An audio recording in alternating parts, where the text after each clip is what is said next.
día de hoy les presentamos un artículo de los investigadores y expertos en derechos humanos Antonio Rueda Cabrera y Mario Santiago Juárez, quienes nos presentan pues este caso de cómo se debe prevenir la tortura en lugares de privación de la libertad. Específicamente se refieren al Ceferezo número 16. Al respecto, pues indican que en México existen alrededor de 10,000 lugares de privación de la libertad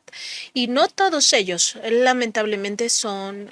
prisiones. Es decir, generalmente cuando nosotros pensamos en estos tipos de lugares de privación de la libertad, pues pensamos en las cárceles, en las prisiones, en los llamados centros de readaptación social. Pero no es así. Hay muchos otros que quedan fuera del ojo público o del radar ciudadano. Entre ellos tenemos, por ejemplo, las estaciones y estancias de detención temporal de migrantes, justo lo que acabamos de ver en una estancia en Ciudad Juárez que se incendió por una protesta mal llevada, pero también por diversas negligencias. Pues tiene que ver precisamente con estos lugares de privación de la libertad. Otros lugares donde también se inflige esta circunstancia de estar privados de la libertad, pues son precisamente los separos municipales, que son una especie de cárcel, pero no propiamente una cárcel. También están los establecimientos para rehabilitación de personas con adicciones, las llamadas granjas, en algunos casos, pero también otros que son más pues fifís, ¿no? Estos centros de rehabilitación que son muy caros y al mismo tiempo también implican meter a las personas en un encierro forzado, en algunos casos, en otros voluntario, pero al final que privan de la libertad a las personas, en este caso con adicciones. También se encuentran los hospitales psiquiátricos y los albergues para personas con discapacidad o adultos mayores. No hay que olvidar que en este tipo de albergues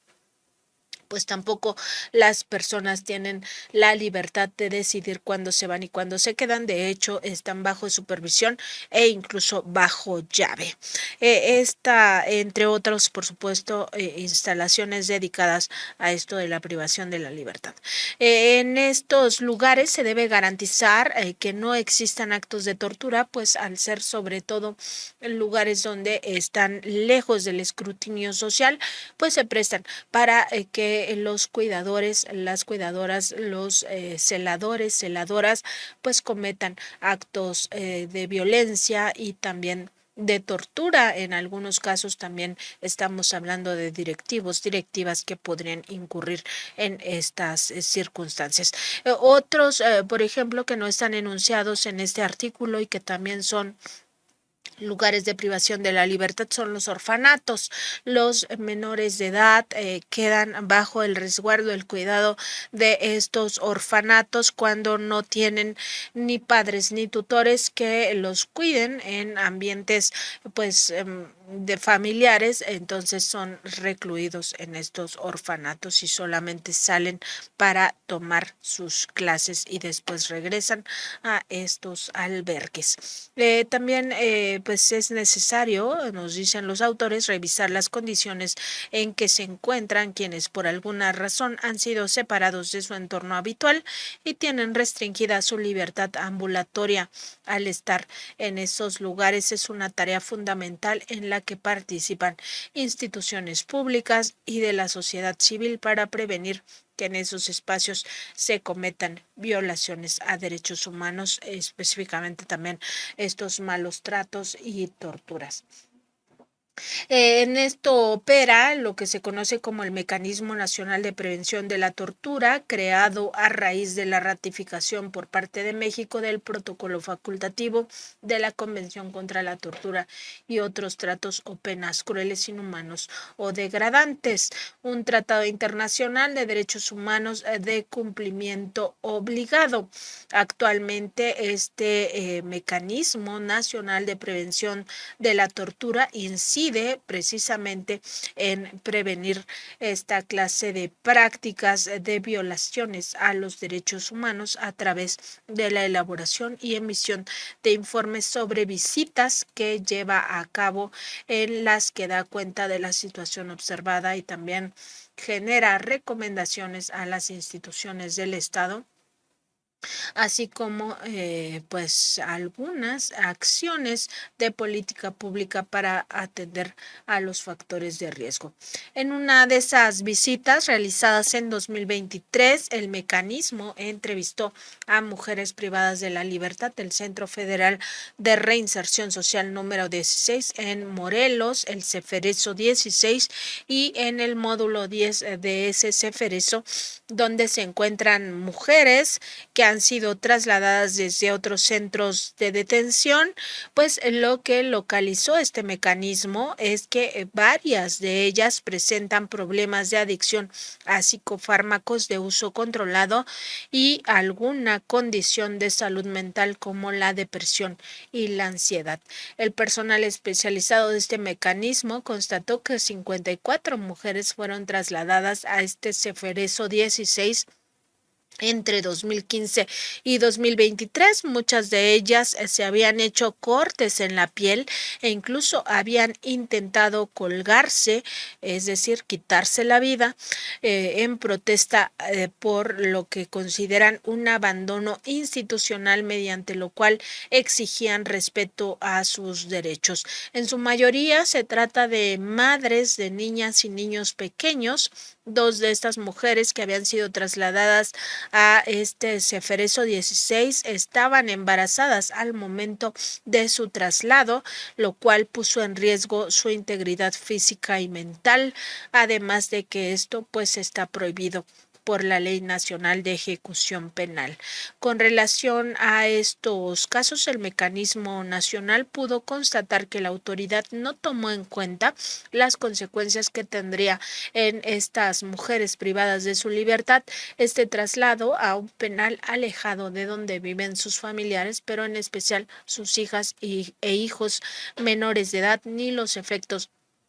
de las restricciones de comunicarse con el exterior, elementos que al confluir afectaron sus condiciones de salud mental. Este mecanismo, que depende de la Comisión Nacional de los Derechos Humanos, concluyó que estos traslados y las circunstancias potencializaron los factores de riesgo de tortura y otros tratos o penas crueles, inhumanos o degradantes para las mujeres ubicadas en el módulo 10 del Ceferezo 16. Actualmente, este mecanismo nacional de prevención de la tortura ha iniciado un diálogo con el gobierno para que, a partir de la identificación de estos factores de riesgo, se contribuya a definir acciones de política pública que impacte en mejorar las condiciones de la privación de la libertad de dichas mujeres,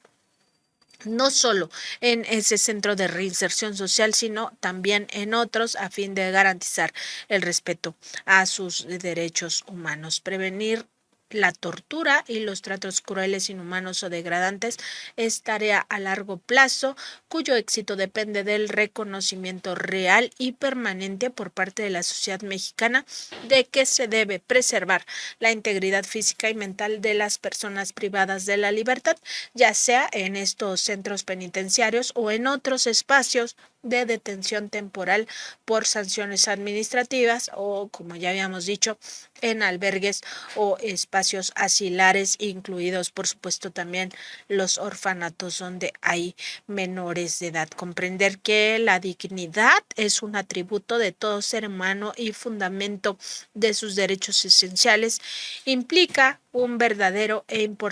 impostergable cambio cultural que nos permitirá ver otra imagen de nosotros mismos en el ámbito de la procuración, impartición de justicia y ejecución penal, toda vez que la que hoy nos devuelve el espejo dista mucho de lo deseable Es lo que nos dicen los autores de este artículo, muy interesante el artículo, Antonio Rueda Cabrera y Mario Santiago Juárez, ambos expertos en derechos humanos, y bueno, el artículo completo lo pueden pues consultar en www.contralinea.com.mx. Por lo pronto tenemos ya esta revisión que hizo el Mecanismo Nacional de Prevención de la Tortura a esta área a esta área 10 del Ceferezo 16, donde se localizaron pues estas historias tan terribles de mujeres que fueron trasladadas, se puede decir, de forma forzosa, y que esto tuvo un impacto sustancial en la salud mental de todas ellas. Importante visualizar que esto es fundamental, se atienda y se atienda pronto porque, como dicen los dos autores, esto lleva un periodo de concreción mucho más largo y se requiere pues que se atienda y sobre todo se frene ya estos elementos que podrían configurar delitos de lesa humanidad como es la tortura, los tratos crueles, inhumanos o degradantes.